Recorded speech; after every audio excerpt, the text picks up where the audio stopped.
انسان کے سامنے آنسو بہانا بے عزتی کی بات ہے، استغنا کے خلاف۔ اپنی حاجت لوگوں کے سامنے بیان بولو نہ کی جائے۔ اگر آپ نے کر دی، آپ کسی کے سامنے رو دیے، اس کی نظر میں آپ کی عزت کیا ہو جائے گی؟ کم۔ مت رو، اپنے آنسو چھپاؤ لوگوں کے سامنے۔ ہمارے حضرت فرمایا کرتے تھے اپنی بیماریاں بھی چھپاؤ۔ کوئی بیماری ہے کس کے بیان کرو، بولو۔ لوگوں کا نہ گیت گاؤں، میرے یہ مسئلہ، میرے یہ مسئلہ، میرے گردے میں مسئلہ، میرے پھیپڑے میں مسئلہ، میرے کل کسی کے سامنے بیٹھ جاؤ نا، آج اپنے دکھ ایسے بیان کرے گا لپٹ کے رونے کا دل کرتا ہے اس سے، ایسے، حالانکہ فٹ فاٹ ہوگا، میرے ساتھ یہ مسئلہ، میرے ساتھ یہ مسئلہ، میرے ساتھ یہ مسئلہ۔ ابے بھائی تیرے ساتھ کوئی اچھا کام بھی قدرت نے کیا ہے؟ حضرت حکیم الامہ مولانا شرف علی تھانوی رحمہ اللہ تعالیٰ کو حضرت ڈاکٹر عبدالحی صاحب رحمہ اللہ نے خط لکھا، مسئلے لکھے نا، حضرت یہ مسئلہ، یہ مسئلہ، یہ ٹینشن، یہ پریشانی، یہ پریشانی، یہ پریشانی، یہ پریشانی، آپ دعا فرمائیں۔ تو انہوں نے لکھا، افسوس ساری ناشکری کی باتیں لکھی ہیں، شکر کا ایک جملہ بھی بولو نہیں لکھا۔ پہلے شیخ اس طرح کے ہوتے تھے کہ آپ کے اندر جو فالٹ ہے نا اس کی اصلاح کرتے تھے، اب بھی ہوتے ہیں، بہت سے لوگ اچھے ہیں، لیکن بہت سے ڈرامے بازی بھی آ گئی ہے اس میں۔ آج ایک آدمی نے مجھے بتایا کہ اچھا بھلا ایک رشتہ ہو رہا تھا میرا، تو لڑکی کے ابا جو ہیں ان کے کوئی شیخ، ان کے کوئی بزرگ ہیں، ان لڑکی کے ابا نے بزرگ سے پوچھا کہ میری بیٹی کے لیے فلاں کا رشتہ آ جائے، بزرگ نے استخارہ نکال کے منع کر دیا۔ یہ بھی ایک مبالغہ ہے، غلو ہے۔ اپنے بچوں کی شادی میں اپنے شیخ سے پوچھنے کی آپ کو ضرورت؟ دیکھو شیخ پیر و مرشد کا مطلب کیا ہوتا ہے؟ وہ آپ کو اللہ اللہ سکھائے، آپ کو دین کی باتیں سکھائے، آپ اس سے شریعت سیکھو، اللہ سے تعلق سیکھو۔ شادی بھی اپنی مرضی سے کرو، آپ ہر چیز میں شیخ سے پوچھا جا رہا ہے، تو بھائی وہ آپ کے گھر کے حالات آپ سے زیادہ نہیں جانتا۔ باپ جتنا اچھا بیٹی کے لیے فیصلہ کر سکتا ہے، ماں جتنا اچھا فیصلہ کر سکتی ہے، پیر و مرشد نہیں کر سکتا۔ پتہ نہیں کیا بنا لیا لوگوں نے پیر و مرشد کو، اپنی شادی بھی پیر صاحب جہاں کہیں گے وہاں ہوں گی، بچے کی شادی بھی پیر صاحب۔ وہ بھائی پیر ہے، یہ تمہارا باپ ہے، یہ خدا ہے۔ یہ پیر صاحب اللہ اللہ سیکھنے کے لیے، ان کو بولیں بس اللہ اللہ سکھائیں، ٹھیک ہے نا؟ اس کے علاوہ مجھ سے لوگ آ کے، بہت سے عقیدت مند لوگ ہیں، مجھ سے آ کے پوچھ رہے ہوتے ہیں میری بچی کا یہ مسئلہ وہاں کر دوں۔ میں کہتا نہ میں آپ کی بچی کو جانتا ہوں، نہ میں اس کمبخت کو جانتا ہوں معذرت کے ساتھ جس سے آپ کی بچی کی شادی، میں کہاں مشورہ دوں گا؟ خود فیصلہ کرو بھائی۔ تو اتنا زیادہ اپنے گھروں میں یہ جو پیر و مرشد ٹائپ کی چیزیں ہیں، جو اور ایک نمبر پیر ہوگا نا وہ یہی مشورہ دے گا، کہے گا بھائی اللہ اللہ سیکھو، مجھے کیا پتا کہ آپ نے کہاں شادی کرنی ہے کہاں نہیں کرنی ہے، تو آپ کا گھریلو معاملہ ہے۔ طلاقیں دے رہے ہیں پیر سے پوچھ کے، طلاقیں کس سے پوچھ کے دے رہے ہیں؟ پیر و مرشد سے پوچھ کے۔ تو کہاں سے کہاں بات چلی جاتی ہے۔ تو میں یہ عرض کر رہا تھا، دیکھو مخلوق کے سامنے رونا، رو لیتا ہے انسان، کبھی پریشان ہوتا ہے تو رو لیتا ہے، ہر ایک میں توکل برداشت ایک جیسی نہیں ہوتی، لیکن اللہ کو مخلوق کے سامنے رونا پسند بولو نہیں ہے۔ میری عادت ہے، میں اپنے بھی کچھ معمولات کبھی کبھار بتا دیتا ہوں۔ کبھی اللہ نہ کرے کوئی بیماری آئے، اللہ نہ کرے، تو میں کبھی دعا کی درخواست بھی مسجد میں اعلان نہیں کرواتا۔ جیسے 8-10 سال پہلے مجھے ملیریا ہو گیا تھا، کافی رمضان میں ہوا، کافی بیمار، اور ملیریا بھی اپنی حماقتوں سے ہوا، احتیاط نہیں کی، اور ہو گیا تو بھی ٹیسٹ نہیں کرایا۔ فنٹر گیری چل رہی تھی اس وقت، تھوڑی انسان ذرا اور ینگ ہوتا ہے تو فنٹر پنا اس میں زیادہ ہوتا ہے، ٹیسٹ کروا لیتا، ٹائم پہ علاج ہو جاتا تو مسئلہ نہیں بنتا۔ بخار ہوا، اتر رہا ہے، چڑھ رہا ہے بخار، فنٹر گیری میں ہی ہم زندگی گزار رہے ہیں، وہ بہت ہی خطرناک ہو گیا۔ یہاں مؤذن، میں مارکیٹ سے شارٹ ہو گیا، 10-12 سال پرانی بات ہے۔ مارکیٹ سے جب بھی کوئی چیز شارٹ ہوتی ہے جو ہر وقت اویلیبل ہو تو لوگوں کو ٹینشن ہوتی ہے۔ مؤذن صاحب نے یہاں اعلان کر دیا امام صاحب کی طبیعت بہت خراب ہے، تمام حضرات سے دعاؤں کی درخواست۔ میں نے مؤذن صاحب کی کھچائی کی، میں نے کہا میں نے آپ کو کہا ہے کہ آپ پبلک کو بتائیں کہ امام صاحب کی طبیعت خراب ہے، کیا ضرورت ہے شور مچانے کی؟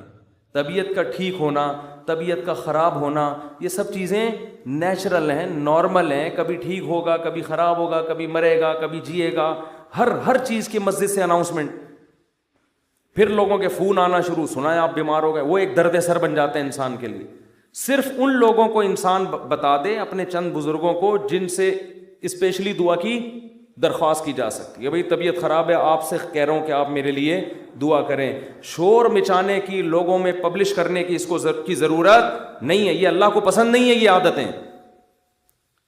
آج اب دیکھو آبادی بڑھ رہی ہے نا، میں ہر نماز میں کوئی پرچی آ رہی ہوتے، میرے فلاں کا بیمار ہے ان کے لیے دعا کرا دیں، میرے چچا کی طبیعت خراب ہے ان کے لیے دعا کرا دیں، میرے فلاں کا انتقال ہو گیا ان کے لیے دعا کرا دیں۔ اس کا کیا ہوتا ہے، میرے دماغ میں ان کا نام رکھنا مشکل ہو جاتا ہے۔ نام رکھنا کیا ہو گیا، الحمدللہ، اللہ کا گلے کا توخ، ایک توخ ختم ہو گیا۔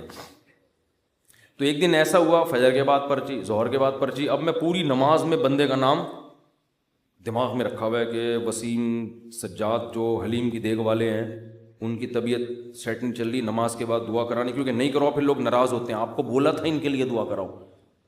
یا تو پرچی وہاں لے جا کے رکھ دیں نا، زبانی میں اور ٹینشن۔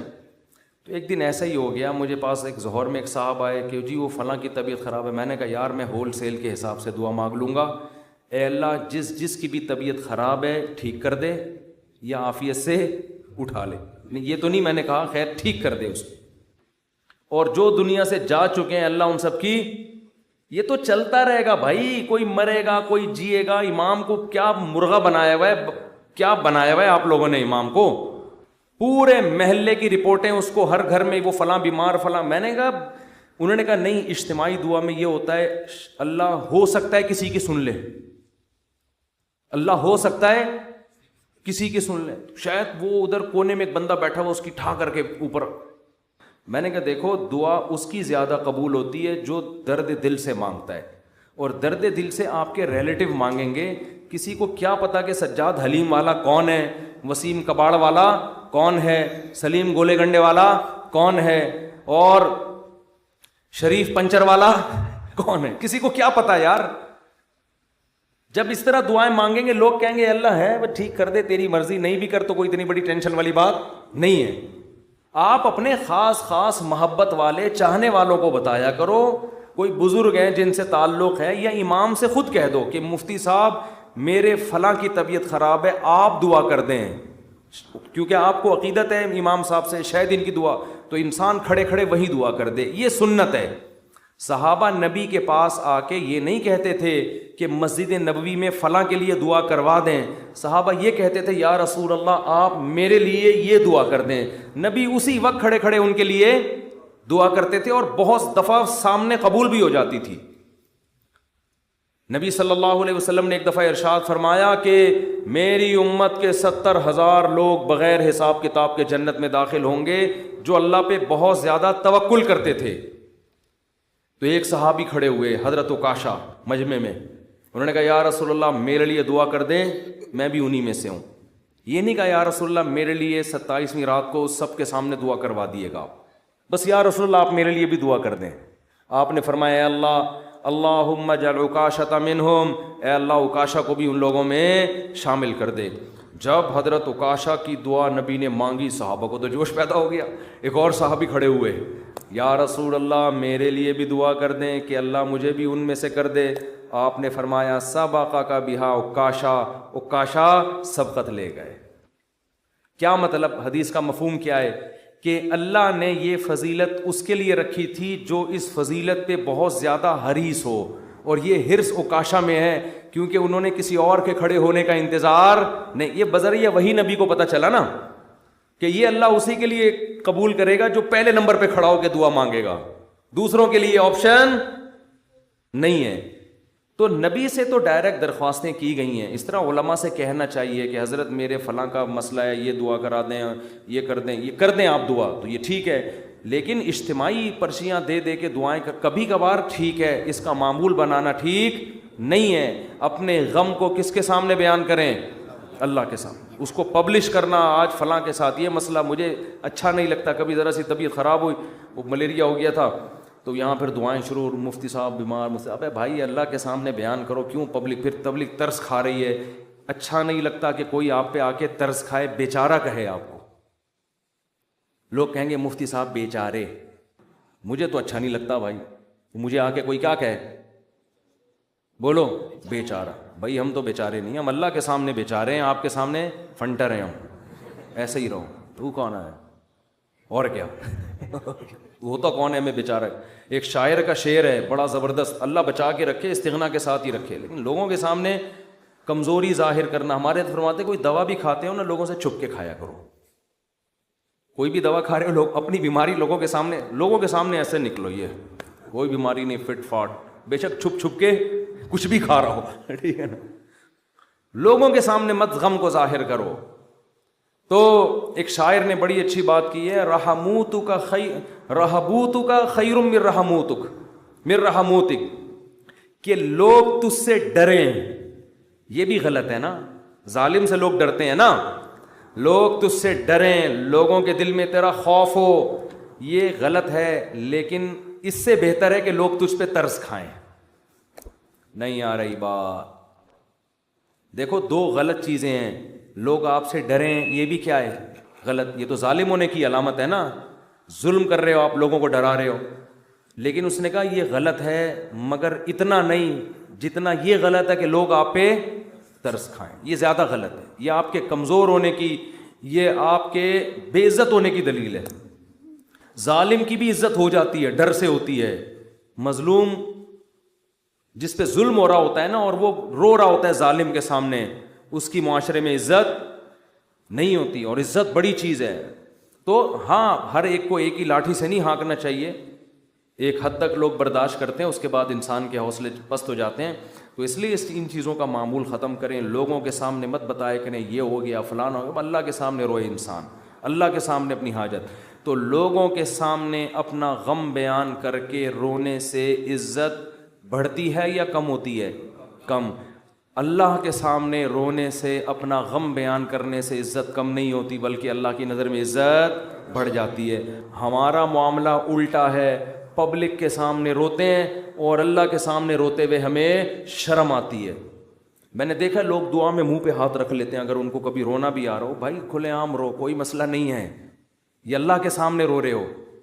ہاں، لوگوں کو دکھانے کے لیے مت رو، آج کل ٹیلی ویژن میں اس قسم کی چیزیں بھی موجود ہیں، پروگرام چل رہے ہوتے ہیں رونے کے، اشتہار لگے ہوتے ہیں ہمارے ہاں، رو رو کے دعائیں مانگی جائیں گی، آدمی حیران ہوتا ہے، تم نے پہلے سے ہی اشتہار لگا دیا اور بالفرض تمہیں رونا نہیں آیا تو پبلک کہے گی تم نے اعلان تو یہ کیا تھا رو رو کے دعائیں مانگی جائیں گی، کمبخت رو کیوں نہیں رہا ہے اب تو یہ ناٹک اور یہ ڈرامے اللہ کو پسند نہیں ہے۔ اور کمال کی بات یہ ہے کہ ہمارے نبی نے فرمایا اللہ سے رو کے دعا مانگو، رونا نہ آئے تو ٹینشن کی بات نہیں ہے، رونے والی صورت بنا لو، انداز رونے والا ہو، اسٹائل رونے والا ہو، جیسے بھکاری مانگ رہے ہوتے ہیں، دیکھو رونا نہ آئے اور انداز رونے والا بنا لے، یہ رونے سے بھی زیادہ بہتر ہے، کیونکہ اللہ کہتا ہے کہ اس کے بس میں جو ہے وہ اس نے چھوڑا نہیں ہے، کیونکہ جب رونا آتا ہے تو دعا میں دل لگتا ہے، رونا نہیں آتا تو دعا میں دل نہیں لگتا، پھر بھی انسان مانگتا ہے، یہ ادا اللہ کو زیادہ پسند ہے۔ بہت مشکل ہے بات سمجھانا، بہت، آج کل لوگ کہتے ہیں نا عبادت میں دل ہی نہیں لگ رہا، ارے عبادت میں دل لگے گا تو وہ تو مزہ آئے گا نا عبادت میں، کمال تو جب ہے جب دل نہ لگے پھر بھی کرو عبادت، پھر بھی عبادت کرے انسان۔ تو اللہ کے سامنے روتے ہوئے شرم محسوس بولو نہیں کرنی، جیسے اذان کہتے ہوئے شرم نہیں آنی چاہیے۔ سفر میں جب ہم جاتے ہیں نا، بعض دفعہ ٹرین جنگل سے گزر رہی ہوتی ہے، علماء کہتے ہیں کہ اگر ایسی جگہ نماز پڑھنی ہے جہاں قریب میں کوئی محلہ نہیں ہے، اذان نہیں ہوئی ہے، تو فرض نماز کے لیے پھر آپ کو کیا اذان کہنی ہے، وہاں اذان پڑھنی ہے۔ اب میں نے وہاں نمازیوں کو بھی دیکھا، ان کو اذان دیتے ہوئے شرم آ رہی ہوتی ہے، ٹرین میں اذان دیتے ہوئے لوگ کیا کہیں گے؟ ملا، لوگ کیا کہیں گے؟ ملا کہیں گے۔ ابے یہ تو پورا ملا نکلا۔ ہمارے محلے میں ایک صاحب کا رشتہ ٹوٹا اسی چکر میں، اچھا بھلا نوجوان، فٹ فاٹ، کھاتا پیتا، خوبصورت آدمی، اس کے لڑکی والے آ گئے گھر میں منگنی کرنے کے لیے، اتنے میں اذان کیا، لڑکا گھر میں نہیں تھا، اذان کی آواز آئی۔ اب لڑکے والوں نے فخر سے بتایا کہ پتہ ہے ہمارا بیٹا اذان دے رہا ہے، یہ جو اذان ہے نا یہ ہمارا بیٹا دے رہا ہے۔ لڑکی والوں نے کہا ابے یہ تو ملا نکلا، یہ کیا نکلا؟ یہ سچا واقعہ بتا رہا ہوں۔ اس بیس پہ انہوں نے رشتہ توڑ دیا تو کل قیامت میں پتہ چلے گا بھائی، اللہ کہے گا جاؤ ان لبرل لوگوں کے ساتھ اسی جہنم کی آگ میں جاؤ۔ وَإِذَا نَادَيْتُمْ إِلَى الصَّلَاةِ اتَّخَذُوهَا هُزُوًا وَلَعِبًا، قرآن کہتا ہے جب تم اذان دیتے ہو تو یہود و نصارہ اس اذان کا مذاق اڑاتے ہیں، تو اللہ کا نام آسمانوں میں بلند کرتے ہوئے ہمیں شرم محسوس نہیں کرنی چاہیے۔ اس لیے کبھی جنگل میں، ٹرین میں، جہاں ٹرین اگر اسٹیشن پہ ہے تو اذان کی ضرورت نہیں ہے، لیکن اگر جنگل میں ہے اور آپ نے فرض نماز پڑھنی ہے تو ایسے ٹرخانے والے طریقے سے نماز نہ پڑھا کرو، بلکہ پراپر طریقے سے کھڑے ہو کر قبلہ تلاش کرو کدھر ہے، پراپر طریقے سے اذان دو۔ اس میں اگر شرم آ رہی ہے تو اور زیادہ دو، ٹھیک ہے نا۔ اللہ کو بتاؤ کہ اللہ ان کمبختوں کو نماز چھوڑتے ہوئے شرم نہیں آ رہی، تو مجھے تیرا نام بلند کرتے ہوئے شرم کیوں آئے گی؟ اذان بہت بڑی عبادت ہے، اللہ کی کبریائی آسمانوں میں بلند ہوتی ہے۔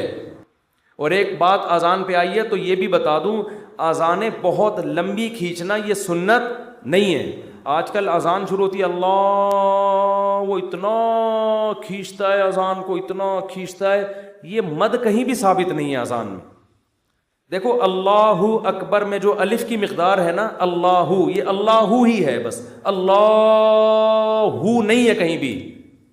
تجوید کی روح سے ادھر مد بنتا ہی نہیں ہے۔ ہاں جب آپ کہتے ہیں حی علی الصلاح تو یہاں مد ہے، صلاح کو کھینچ سکتے ہیں، حی کو نہیں کھینچ سکتے۔ حی علی الصلاح، لوگ کیا کریں، حی علی الصلاح، عجیب عجیب اذانیں ہو رہی ہیں۔ ایک دفعہ ہم کہیں گئے نماز پڑھنے کے لیے، تو اذان جب شروع ہوئی نا تو وہ کہنے لگے ایسے اسٹائل میں اذان کے میں ابھی بتاؤں گا تو پھر وہ میم بن جائے گی اس پہ، تو بس وہ خود ہی سوچ لیں۔ ہم لڑکے بیٹھے تھے، ہم کو ہنسی آنے لگی، ہم نے کہا یہ کیا کر رہا ہے، پتہ نہیں اذان دے رہا ہے کیا کر رہا ہے۔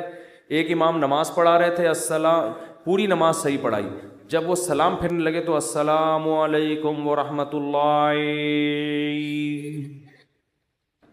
ہم نے کہا یار اچھا بھلا السلام علیکم ورحمۃ اللہ پڑھ رہے تھے، السلام علیکم ورحمۃ اللہ کر کے ادھر گھما۔ عجیب، نہ قرآن سیکھتے ہیں نہ اذان سیکھتے ہیں، جس کو کھڑا کر دو لے جا کے بس وہ شروع کر دیتا ہے۔ ایک امام کے پیچھے ہم نے نماز پڑھی دیہات میں، وہ پوری سورہ فاتحہ غلط پڑھ رہے تھے لیکن ان کو توئیں پڑھنا آتا تھا، بس انہوں نے نورانی قاعدے میں توئیں کا لفظ اچھی طرح سیکھ لیا تھا، طوا ہوتا ہے یہ تا نہیں ہوتا، باقی کچھ سیکھا نہیں انہوں نے۔ اب وہ نماز پڑھا الحمد للہ رب العالمین، حمدو کو پڑھ رہے ہیں حمدو، ہم نے برداشت کر لیا۔ اہدنا الصراط، صاد نہیں نکل رہے، لیکن جہاں طا آئے گی نا کہتے ہیں اہدنا الصراط المستقیم، ٹھیک۔ ہم کہہ رہے یار پورا غلط پڑھ رہے ہوتے ہیں، لیکن جہاں توئیں آتی ہے ایک دم، تو یہ چیزیں سیکھنے کی ہیں بھائی۔ اتنا موٹا موٹا قرآن یا موٹی موٹی اذان ہر مسلمان کے لیے سیکھنا ضروری ہے۔ تو اذانوں کو بہت زیادہ کھینچا نہ کریں، ایک تو خلاف سنت بھی ہے، دوسرا لوگوں سے پھر ادب نہیں ہوگا اذان کا۔ اذان کے وقت خاموش رہنا چاہیے، اذان کو غور سے سننا چاہیے۔ جب آپ اتنی لمبی کھینچو گے اذان تو پھر کہاں اس کا ادب ہوگا، کافی ٹائم لگ جاتا ہے اس میں۔ مختصر اذان دے، مختصر، اللہ اکبر اللہ اکبر، پھر اللہ اکبر اللہ اکبر، بس اشہد ان لا الہ الا اللہ، لا پہ مد ہے، الہ پہ نہیں ہے۔ نہیں یاری بات، ہم ایسے ہی اذان دیا کرتے تھے۔ لوگ کہتے ہیں حرم میں اتنی لمبی اذانیں ہو رہی ہیں، وہ حرم کا ماحول ہے، ایک حرم کی ایک برکت ہے، وہاں لمبی اذان ہی تو سننے کے لیے جاتے ہیں لوگ۔ بہت سے عرب علماء کو اس پہ بھی اشکالات ہیں، بہت سے عرب تو کہتے ہیں یہ حرم میں بھی جو اتنی لمبی ہو رہی ہے یہ خلاف سنت ہے، لیکن وہ تو حرم کا معاملہ ہے، ان کو اپنے حال پہ چھوڑ دو۔ وہ پھر بھی وہاں مسئلہ یہ ہے کہ وہاں کا تو ماحول ہی ایسا ہے نا، نارملی جب آپ اذان دیں تو اتنی لمبی اذان نہیں ہونی چاہیے کہ لوگوں کے لیے اس وقت خاموش رہنا، اس کا ادب کرنا ایک آزمائش بن جائے۔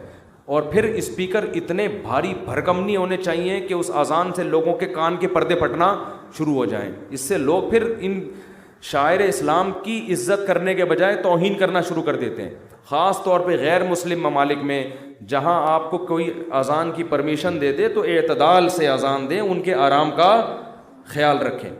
تو جلدی سے میں یہ بات کو ختم کروں، دیکھو دعائیں مانگنے میں شرم اور آر محسوس نہ کرو، اللہ کے سامنے گڑ گڑانے میں شرم اور آر محسوس نہ کرو، اس کا معمول بنا لو۔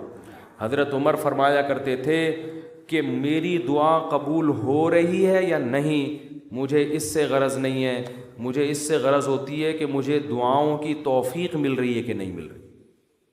تو جتنی دعائیں ڈاکٹر ٹھیک کرے گا، جا مانگ ڈاکٹر سے، میری مرضی میں ٹھیک کروں نہ کروں، لیکن تو نے یہ بتا دیا ہے کہ تو مجھے اپنا محتاج، تو اپنے آپ کو میرا محتاج نہیں سمجھتا، تو نے اپنے عمل سے یہ ثابت کر دیا ہے کہ تو اپنے آپ کو نہیں سمجھتا کہ میں اللہ کا محتاج ہوں، تو نہیں سمجھتا کہ اللہ سب کچھ کر سکتا ہے۔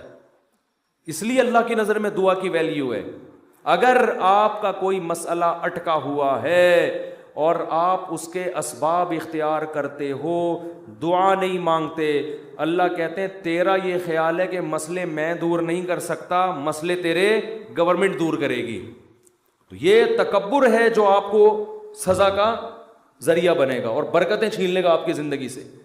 اس لیے قرآن کے الفاظ دیکھو، وقال ربکم ادعونی استجب لکم، اللہ کہتے ہیں کہ مجھ سے دعا مانگو میں تمہاری دعا کو قبول کروں گا۔ ٹھیک ہے بھائی، یہ آپشن ہے نا۔ آپ بتاؤ جب کوئی گورنمنٹ کسی کو کوئی آپشن دیتی ہے یا کوئی بینیفٹس دیتی ہے تو گن پوائنٹ پہ تھوڑی دیتی ہے۔ بھائی گورنمنٹ نے یہ کہا کہ قرضہ ملے گا بغیر سود کے، غریب لوگوں کو چاہیے اپنا مکان بنائے، یہ کہے گی نا گورنمنٹ، آگے دھمکی تو نہیں دے گی جس نے قرضہ نہیں لیا نا ہم سے مکان بنانے کے لیے اس کو شوٹ کر دیا جائے گا، ایسی دھمکی دے گی کبھی؟ تو یوں ہی کر دو اگر منہ سے نہیں نکل رہا کچھ۔ دھمکیاں دے کے کبھی کسی کو کوئی سہولت دی جاتی ہے؟ ہاں دیہاتی مائیں کرتی ہیں ایسا، کھا۔ وہ ایک آدمی نے پرینک بنایا کہ انگریزوں کی مائیں اور پاکستانیوں کی مائیں میں کیا فرق ہے، بڑا زبردست تھا۔ انگریز کی ماں کھانا لا کے رکھ دے گی، کھانا ہے کھا، نہیں تو یہاں سے دفع ہو جا، ٹھیک ہے نا۔ پاکستانی اور دیہاتی ماں کیا کرے گی، وہ میرا بیٹا کھا لے، یہ میں نے تیرے لیے پکائی ہے بریانی، میں نے تیرے لیے یہ پکایا ہے، پہلے منتیں کرے گی، بچہ نہیں کھائے گا تو دھمکیاں دینے پہ آ جائے گی اس کو، کھا ورنہ میں تھپڑ ماروں گی تیرے کے بے غیرت، تو نے بنوایا کیوں مجھ سے، یہ تجھے پتہ نہیں ہے یہ۔ تو نارملی ایسا ہوتا نہیں ہے کہ آپ کسی کو کوئی نعمت دے رہے ہو اور ساتھ میں بندوق نکال کے بولو کہ یہ لو۔ کسی کو آپ نے ہدیہ دیا، 100 روپے، 1000 روپے، 500 روپے آپ نے کسی کو دیے، یہ آپ کی خدمت میں، وہ کہہ رہے یار میں تو ابھی ضرورت نہیں ہے آپ کا، بڑی نوازش، آپ بندوق نکال لے، تو یہ ہدیہ رہے گا؟ یہ ہدیہ تھوڑی رہے گا۔ تو کوئی بھی جب حکومت یا کمپنی کسی کو سہولت دیتی ہے تو وہ گفٹ کو پھر گفٹ ہی قرار دیتی ہے، لیکن اللہ کا اسٹائل یہاں پہ بالکل انداز بالکل الگ ہے۔ اللہ کیا کہتے ہیں، مجھ سے مانگو، یہ بینیفٹس مل رہے ہیں نا اللہ کی طرف سے، ہے بھائی، اللہ کیا کہہ رہے ہیں، مجھ سے مانگو اور میں جو مانگو گے میں وہ تمہیں دوں گا۔ بس یہ اللہ ٹھیک ہے، ہمیں تو نے بتا دیا کہ ہم مانگیں گے اور تو دے گا، ہمیں یہ بات پتہ چل گئی، اب ہماری مرضی، ہم جب چاہیں تو اس سے مانگے، ہمیں یہ سہولت کا پتہ چل گیا، اب ہم ہماری مرضی، اب ہمارے، کہتے ہیں اٹس اپ ٹو یو، کہتے ہیں نا یہ اب آپ کے اوپر ہے، آپ مانگے یا نہیں مانگے۔ نہیں، آگے اللہ نے بندوق نکال لی ہے، ٹھیک ہے نا، بندوق نکال لی۔ اللہ کہتے ہیں ان الذین یستکبرون عن عبادتی، یاد رکھو مجھ سے مانگنے میں تکبر کیا، میں نے تو کہا ہے مانگو، اگر نہیں مانگا کبر سے کام لیا کہ نہیں جی ہم نہیں مانگ رہے، سیدخلون جہنم داخرین، ذلیل کر کے جہنم کی آگ میں پھینک دوں گا۔ بڑے بھائی اللہ تو ہمیں گفٹ دے رہا ہے دعا کا یا جرمانہ لگا رہا ہے، کیا کر رہا ہے؟ سمجھ میں آنے والی بات ہے؟ کوئی سمجھ میں آنے والی بات؟ بالکل سمجھ میں نہیں آ رہی ہے۔ یہی وجہ ہے کہ قرآن میں اور مقام پہ جب اللہ نے کہا نا میری یہ نعمتیں کھاؤ، تو پھر یہ نہیں کہا نہیں کھاؤ گے تو یوں کر دوں گا، یہ نہیں کہا۔ اللہ نے قرآن میں کہا کلو وشربو، کھاؤ اور پیو، حد سے تجاوز نہ کرو، یہ نہیں کہا اگر نہیں کھایا نا تو جہنم میں پھینک دوں گا، یہ کہا قرآن نے؟ کیا ہو گیا بھائی؟ اللہ نے کہا فن کے ہو، نکاح کرو، یہ نہیں کہا نہیں کیا نا جہنم میں پھینک دوں گا میں، بشرطے کہ گناہ سے بچے انسان، گناہ کرو گے پھر تو جاؤ گے جہنم میں، لیکن جو بھی اللہ نے نعمتیں دی ہیں ان کو بندوق کی نوک سے نہیں اللہ نے کہا، کیونکہ وہ نعمت پھر نعمت رہتی نہیں ہے، وہ نعمت تھوڑی رہتی ہے پھر وہ. لیکن یہاں اللہ کیا کہہ رہے ہیں؟ مجھ سے مانگو میں تمہیں دوں گا. ہم خوش ہو گئے، زبردست، اللہ کی طرف سے انعام مل گیا. ٹھیک ہے، جب سہولت سے ٹائم ملے گا تو مانگ لیں گے، موڈ ہوگا. اور نہیں بھی مانگا تو اللہ نے بس ایک آپشن دیا ہے کہ مانگو گے تو ملے گا. لیکن اللہ نے کیا کیا؟ انداز دیکھو، کہا کہ اگر نہیں مانگا تو جہنم میں ذلیل کر کے داخل کر دوں گا. سوال پیدا ہوتا ہے، اللہ یہ تو گفٹ دے رہا ہے یا ہمیں ڈرا رہا ہے، آزمائش میں ڈال رہا ہے؟ اللہ کہتے ہیں گفٹ بھی دے رہا ہوں لیکن یہ بہت بڑی آزمائش بھی ہے. کیونکہ اگر کوئی بہت بڑا سیٹ آپ کو ایک خالی چیک دے اور کہے اس پہ پیسے لکھو اور سائن کر دو، اور آپ اس چیک کو اٹھا کے اس کے سامنے ڈسٹ بن میں ڈال دو، اس کا مطلب آپ یہ نہیں ہے کہ آپ کو پیسوں کی ضرورت نہیں ہے، آپ کا سیٹ کے بارے میں خیال ہے کہ اس نے جھوٹا چیک دیا ہے، یہ جھوٹ بول رہا ہے، ورنہ کبھی آپ اس کو ڈسٹ بن میں اٹھا کے نہیں پھینکتے. بہت مشکل ہے بات سمجھانا، بہت مشکل. آپ غریب ہیں، کھانے کو روٹی نہیں ہے، ایک سیٹھ نے آ کے آپ کو ایک سونے کی ڈلی پکڑا دی، کہا لے موج کر، یہ کروڑوں روپے کی ہے. آپ نے اٹھا کے اس کو آپ نے کہا آپ نے اچھی آفر کی مجھے، بہت اچھا تحفہ ہے، بہت خوشی ہوئی، اب آپ جا سکتے ہیں. بیگم سے کہا اس کو کچرے میں پھینک دو. سیٹھ کو پتہ چلے گا نا تو وہ کہے گا بیٹا تو اتنا بڑا سیٹھ تو ہے نہیں کہ تجھے اس کی ضرورت نہ ہو، یہ تو میں جانتا ہوں، کھانے کو تیرے پاس روٹی نہیں ہے، یہ جو تو نے اس کو ڈسٹ بن میں پھینکا ہے نا، یہ اس کی علامت ہے تو مجھے جھوٹا سمجھتا ہے کہ میں نے تجھے جو سونے کی ڈلی دی ہے وہ سونے کی نہیں ہے، اس پہ سونے کا پانی چڑھا ہوا ہے. تو یہ کس کے جھوٹ بولنے، یہ اصل میں تو میرے اوپر الزام لگا رہا ہے. اللہ کہتے ہیں مانگو. اللہ کو پتہ ہے کہ ہم سب محتاج ہیں، ہمارے درجنوں مسائل ہیں، ایسا دنیا میں کوئی نہیں ہے جس کے سارے مسئلے حل ہو گئے. مسئلہ حل ہوتا ہے تو 20 مسئلے پیدا کر کے حل ہوتا ہے وہ. اب دیکھو کتنے مسائل ہیں، کسی کوئی بے روزگار ہے، پیسے نہیں ہیں، پیسے آ گئے تو خطرات بڑھ گئے، ڈکیتی کا خطرہ، پیسے آ گئے تو 10 مسائل کھڑے ہو گئے، اور کوئی مسئلہ کھڑا ہو گیا، گردے کا مسئلہ ٹھیک ہوا، ہارٹ کا پیشنٹ بن گیا، اور 20 قسم کے مسائل ہیں نا. سب کچھ ٹھیک ہے تو پھر بھی سکون نہیں ہے زندگی میں، نیند نہیں آ رہی، نیند کی گولیاں کھا کے سو رہے ہیں. دنیا میں ٹینشن لیس آدمی کوئی بھی نہیں ہے. اب اللہ نے کہا مانگو. اب ہمیں اللہ نے بلینک چیک دے دیا ہے کہ جو لکھو گے میں دے دوں گا تمہیں. آپ نے اللہ کی اس آپشن کو، اللہ کی اس نعمت کو اٹھا کے ڈسٹ بن میں پھینک دیا. آپ ہر ایک کے در پہ جا کے اپنی حاجتیں بیان کرتے ہو، کبھی تھانے میں پہنچے ہوئے ہوتے ہو، کبھی ڈی سی آفس پہنچے ہوئے ہوتے ہو، کبھی ڈی ایس پی کے پاس پہنچے ہوئے ہوتے ہو، کبھی وزیر اعظم سے رابطے کی کوشش میں، کبھی مسجد کے امام سے آ کے کہہ رہے ہوتے چڑیل آ گئی ہے، کوئی دم درود کر کے اس کو بھگا دو گھر سے. 10 قسم کے، لیکن اللہ کا دروازہ کھٹکھٹانے کے لیے تیار نہیں ہو تو یہ اس کی علامت نہیں ہے کہ آپ کے مسائل حل ہو گئے، یہ اس کی علامت ہے کہ آپ نے اللہ کی آفر کو ہلکا سمجھا ہے. اللہ کو معاذ اللہ آپ نے جھوٹا سمجھا ہے، اللہ کو معاذ اللہ آپ نے اس کا بیان کو سیاسی بیان سمجھا ہے. لیکن جو ایمان والے لوگ ہیں وہ اللہ کی اس آفر سے فائدہ اٹھاتے ہیں. کتابوں میں لکھا ہے کہ یعقوب علیہ السلام کے بیٹے جب ان سے بچھڑے تھے، اتنی اللہ سے دعائیں مانگی کہ ان کے گھٹنے سجدے میں گر گر کے دعائیں مانگ مانگ کے ان کے گھٹنوں اور بازوؤں پہ نشان پڑ گئے تھے. وہ انبیاء بہت دعائیں مانگتے ہیں، ہر بات میں دعا، ہر بات میں دعا.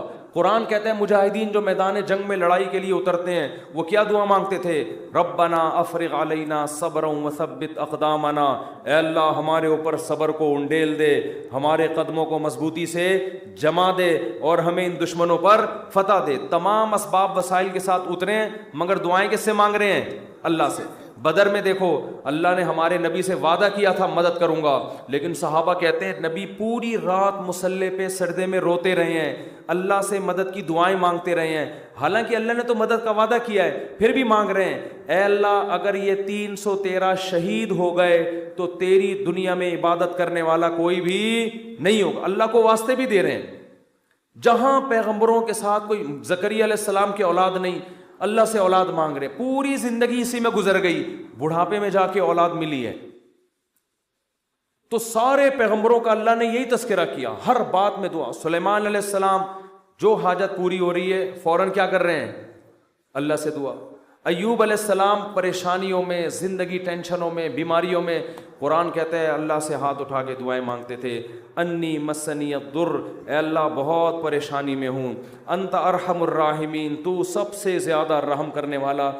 پیغمبروں کو اس سے غرض نہیں ہوتا, اس سے غرض نہیں ہوتی کہ دعا قبول ہو رہی ہے یا نہیں ہو رہی. وہ کہتے ہیں ہم مانگتے رہیں بس, ہمارا کام کیا ہے.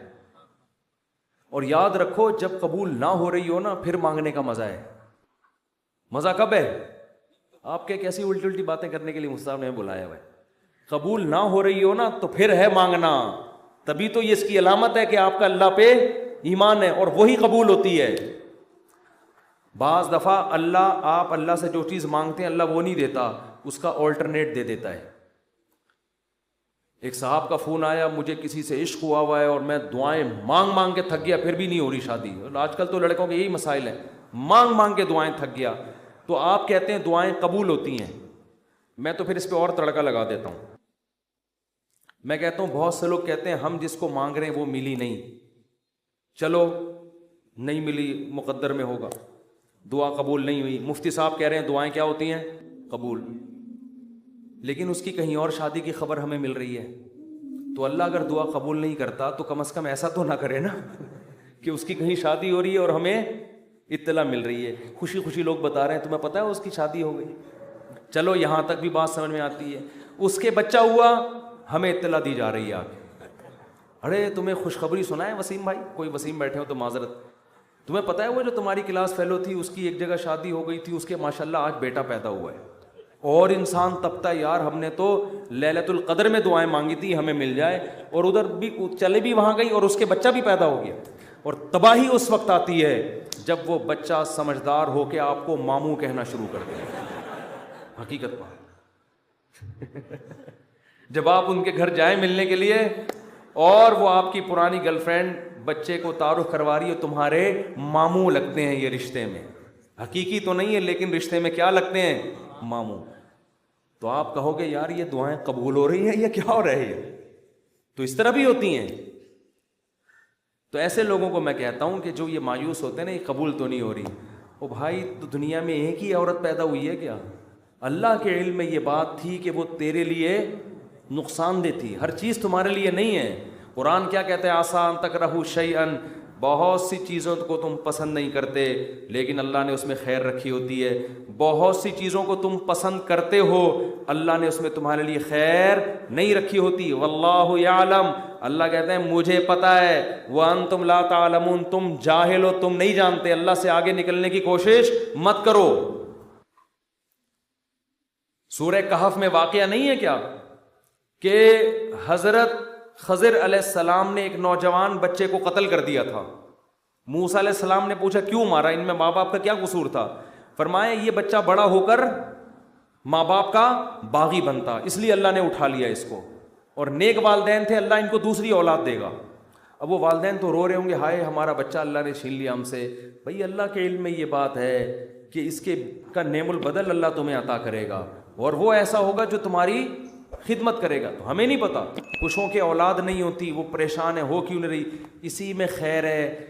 کیا بھروسہ کوئی اولاد ہو اور وہ آپ ہی کا سر بجانا شروع کر دے. وہ آپ جو جیسا چل رہا ہے اللہ سے اچھی امید رکھو, اے اللہ میرے ساتھ یہی ٹھیک, سر پہ بال اگائیں ٹھیک ہیں, نہیں یوں بولا کرو مجھ پہ ٹنڈ سوٹ کرتی ہے اس لیے اللہ مجھے بال نہیں دے رہا. بہت سے لوگوں کا یہ مسئلہ ہے بال ہی نہیں اگ رہے, مالشیں کر کر کے, زیتون کی مالشیں, یہ آملہ کھا لیا انہوں نے, لگانے کے بجائے نا کھانا شروع کر دیا انہوں نے, نہیں اگ رہے ہیں. ایسے لوگ ایسے گنجے دنیا میں موجود ہیں.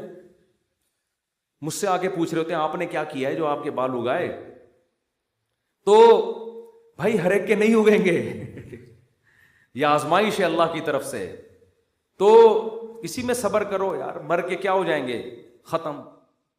اسی میں اس پہ روٹیاں پکاؤ.